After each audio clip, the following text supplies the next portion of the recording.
Welcome back to Freedom Fest. Now, the welfare state. America didn't invent the welfare state. Europe had one, and even Rome had one. I didn't know that till I came to this conference. And two people who've educated me are Charles Murray, author of Losing Ground, the book that woke America up to the destructiveness of welfare, and Larry Reed of FEE, the Foundation for Economic Education. So, Larry, I learned from you the welfare state began about halfway through the Roman Empire. That's right. It took the form first of payments to recipients in the form of subsidized grain. The government gave it away at half price. But the problem was that they couldn't stop there, that later there was a man named Clodius who ran for the office of tribune on a platform of free wheat for the masses, and he won. And it was downhill from there. And they gradually raised taxes and gave stuff away, a steady stream increasing. Including free salt, free pork, free olive oil, other staples of the Roman diet. So people would show up personally and just pick up their stash. Yeah, well, there'd be long lines. In fact, they had a means test at one time and did away with it so that anybody could show up and get this free stuff. And they decided that everybody had to be educated by the state. Well, not everybody, but they started public schools. Well, that was late, much later. In fact, Rome grew to greatness with largely homeschooling. And the first public schools didn't appear until around 250 BC, and they were not funded by the government until very late. And the Greeks actually mocked Rome for being backwards about that. That's right. Yeah. Well, of course, they didn't last anywhere near as long as the Romans did. So, Charles, you have educated us about welfare, about these handouts. You see parallels with Rome? Yeah. I mean, if you take a look at Roman society as it started to decay, it looks a whole lot like we do now. And it's not just because of the welfare state and the people on the bottom, it's also because of the people on the top who are increasingly living isolated lives from the rest of them. I find the parallels between Rome and the United States right now to be very scary. So clearly the welfare state poisons much of life, has horrible unintended consequences, but do we just get rid of it? Let me ask you libertarians. You're pretty hardcore, I assume. Should America get rid of all handouts? All?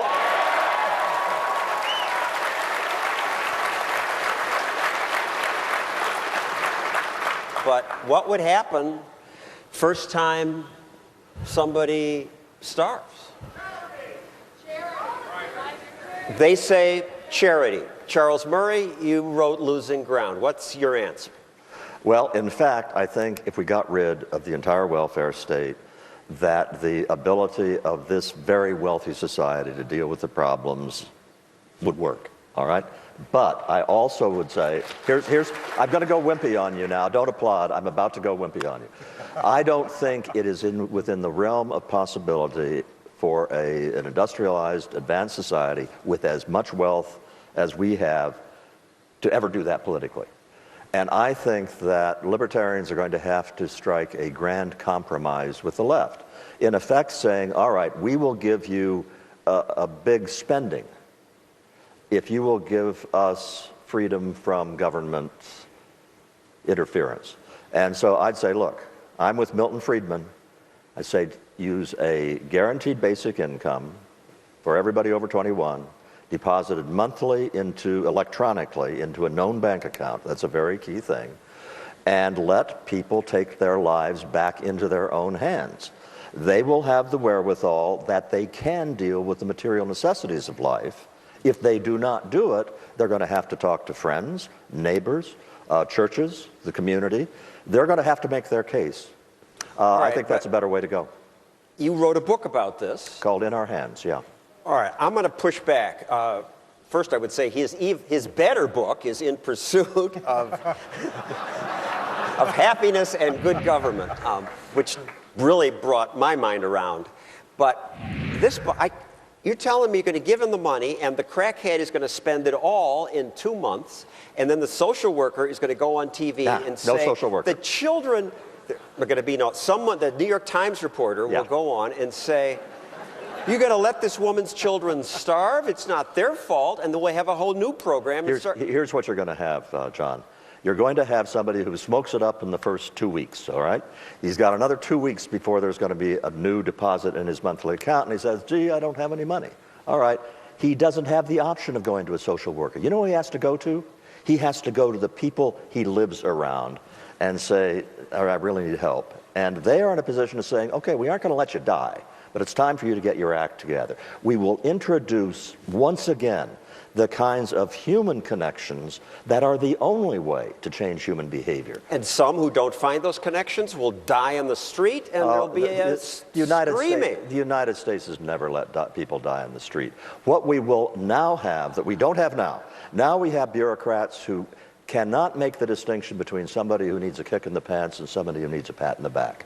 We will put these kinds of human needs back in the venue of human relationships, whereby you can apply the feedback loops of incentives and approbation and disdain and stigma and all the rest, which can make these problems solvable.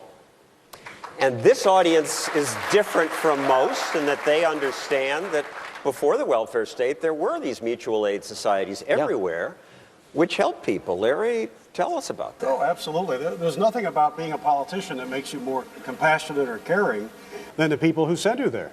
And so I have every confidence that... Compassionate with other people's money. Yeah, absolutely. So I start from the premise that it's not the business of the government to redistribute our stuff. It's the business of government to protect our liberties.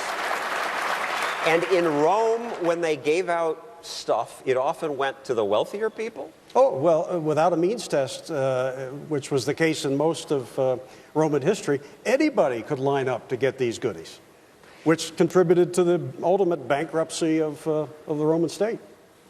And one telling graph about the poverty rate is that the advocates of the war on poverty, welfare, can say, "Look how the poverty line dropped sharply for 5 years after the war on poverty began." But then you look at what happened before the war on poverty began, and the line was just as sharp. People were lifting themselves out of poverty. Government kept things improving and then stopped progress. The great untold story of the poverty rate is that there was a miracle that happened from the end of World War II to the early 1960s. It was cut from about 40% of adults who were beneath the poverty line, as we now define it, to about 20%. The war on poverty starts, the line continues to go down for a couple of years, and it flattens out where it's been ever since. Because we taught people to be dependent. The way I put it is, we changed the rules of the game that made it profitable for low-income people, and especially young low-income people, to do things that looked like, gee, this makes sense in the short term and are disastrous in the long term. I think the primary beneficiaries of the welfare state are the politicians, not the people that the welfare is intended for. Why? Somebody once said the welfare state is so named because the politicians get well and the rest of us pay the fare. And I think that's exactly what's happened. Thank you, Larry Reed and Charles Murray. Coming up, did you know that one Roman emperor held orgies and threatened to execute senators' wives who did not attend? The creepiness of Rome when we return.